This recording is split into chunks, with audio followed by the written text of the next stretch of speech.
10 মাস 10 দিন পরে জন্ম নেব মাসির ঘরে। মাগো, তখন যদি না চিনতে পারিস, দেখবি গলায় ফাঁসি।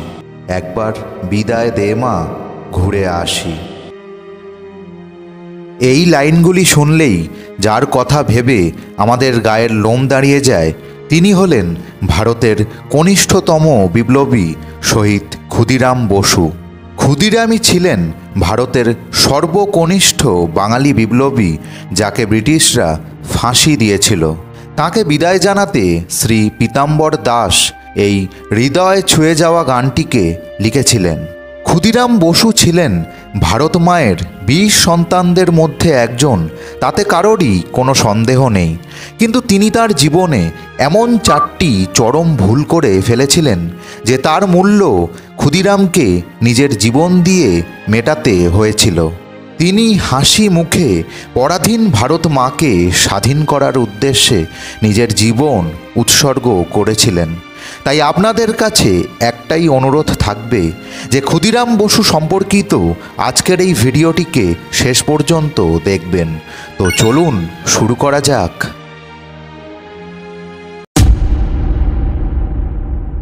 1902 সালে স্থাপিত হয়েছিল অনুশীলন সমিতি। বালক ক্ষুদিরাম বসু এই দলের সঙ্গে সরাসরি যুক্ত ছিলেন। 1908 সালে এই সমিতি মুজাফফরপুরের চিফ প্রেসিডেন্সি ম্যাজিস্ট্রেট ডগলাস কিংসফোর্ডকে প্রাণে মেরে ফেলার পরিকল্পনা করে, আর এই কাজটিকে সম্পূর্ণ করার দায়িত্ব দেওয়া হয় প্রফুল্ল চাকি এবং ক্ষুদিরাম বসুকে। সেই মতো তারা দুজনেই কাজে উদ্যোগী হন। দিনটা ছিল 30 এপ্রিল 1908, বৃহস্পতিবার। ঘড়িতে তখন বাজে 8টা। ক্ষুদিরাম এবং প্রফুল্ল মুজাফফরপুরের ব্রিটিশ ক্লাবের উল্টো দিকে পার্কের সামনে কিংসফোর্ডের আসার জন্য অপেক্ষা করছিলেন। আপনাদের বলে রাখি যে কিংসফোর্ড সেই দিন তখনকার একজন প্রখ্যাত ব্রিটিশ ব্যারিস্টারের মেয়ে মিস কেনেডি এবং স্ত্রী মিসেস কেনেডির সাথে তাস খেলছিলেন। কিংসফোর্ডের গাড়ি এবং কেনেডি পরিবারের ব্যবহৃত গাড়ি দুটির মধ্যে অনেক সাদৃশ্য ছিল। ঠিক রাত 8:30 নাগাদ গাড়িটি রাস্তায় বেরোয়। ক্ষুদিরাম এবং প্রফুল্ল একটুও সময় নষ্ট না করে গাড়িটির দিকে দৌড়ে যান এবং বোম ছোড়েন। একটি প্রচণ্ড আওয়াজের সাথে গাড়িটি ভেঙে যায়। কিন্তু দেখুন, ক্ষুদিরাম এবং প্রফুল্লের ভাগ্য এতটাই খারাপ ছিল যে সেই দিন ওই গাড়িতে কিংসফোর্ড এবং ওনার স্ত্রী ছিলেন না। গাড়িতে ছিলেন মিস কেনেডি এবং তার মা মিসেস কেনেডি। এনারা দুজনেই গুরুতর আঘাত পান। আঘাতের ফলে মিস কেনেডি 1 ঘন্টার মধ্যেই মারা গিয়েছিলেন, আর মিসেস কেনেডি মৃত্যুর সাথে লড়াই করে 2 দিন পর অর্থাৎ 2রা মে প্রয়াত হন। মধ্যরাতের মধ্যেই সারা শহর ঘটনাটি জেনে যায়। প্রতিটা রেল স্টেশনে সশস্ত্র পুলিশ মোতায়েন করা হয়। ক্ষুদিরাম বসু এবং প্রফুল্ল চাকি নিজেদের ভুল বুঝতে পেরে যে যার মতো পালিয়ে বাঁচার চেষ্টা করে। ক্ষুদিরাম প্রায় 25 মাইল পায়ে হেঁটে ওয়াইনি নামক একটি রেল স্টেশনে পৌঁছন। কিন্তু ভাগ্যের পরিহাসে সেখানেও ফতেহ সিং এবং শিবপ্রসাদ সিং নামক 2 জন কনস্টেবলের হাতে তিনি ধরা পড়ে যান। আসলে অনেকটা পথ হাঁটার কারণে ক্ষুদিরাম প্রচণ্ড ঘেমে গিয়েছিল এবং 2 জন নিরপরাধ মহিলাকে অনিচ্ছাকৃত আঘাত করে ফেলার অপরাধ বোধ তার মুখে ফুটে উঠেছিল। এই সব দেখেই ওই 2 জন কনস্টেবল ক্ষুদিরামকে সন্দেহ করে। এছাড়াও ক্ষুদিরামের পাতলা জামার পকেটে থাকা 2টি রিভলভার তারা দেখতে পেয়ে যায় এবং নিশ্চিত হয়ে যায়।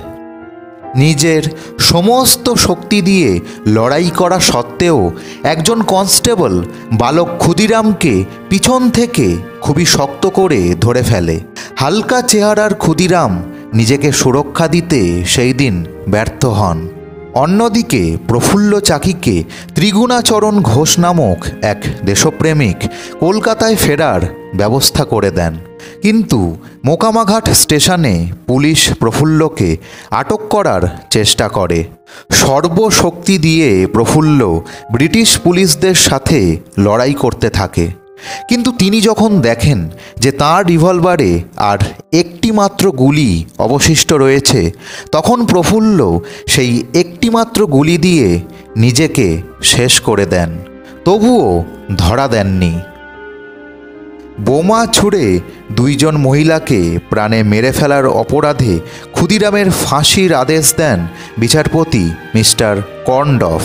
বিচারক মণ্ডলী অত্যন্ত আশ্চর্য হয়েছিলেন এটা দেখে যে ফাঁসি হবে শুনেও ক্ষুদিরামের মুখে একটুও ভয়ের ছাপ ছিল না। তখনও ক্ষুদিরামের মুখে লেগেছিল হাসি। এরপরেই আসলো সেই দিন, 11ই আগস্ট 1908। ফাঁসির সময় নির্ধারণ করা হয়েছিল ভোর 6টায়। এই দিন গোটা দেশ কেঁদেছিল, এমনকি জল্লাদ পর্যন্ত চোখের জল ধরে রাখতে পারেনি। কেন কাঁদবে না বলুন তো? ক্ষুদিরামের তখন বয়স মাত্র 18 বছর 7 মাস 11 দিন। কিন্তু ফাঁসির মঞ্চে দাঁড়িয়েও এই ছোট্ট ছেলেটির মুখে লেগেছিল অমলিন হাসি। দেশের হয়ে নিজের প্রাণ দিতে পেরে সে যেন জগতের সবচেয়ে সুখী মানুষ।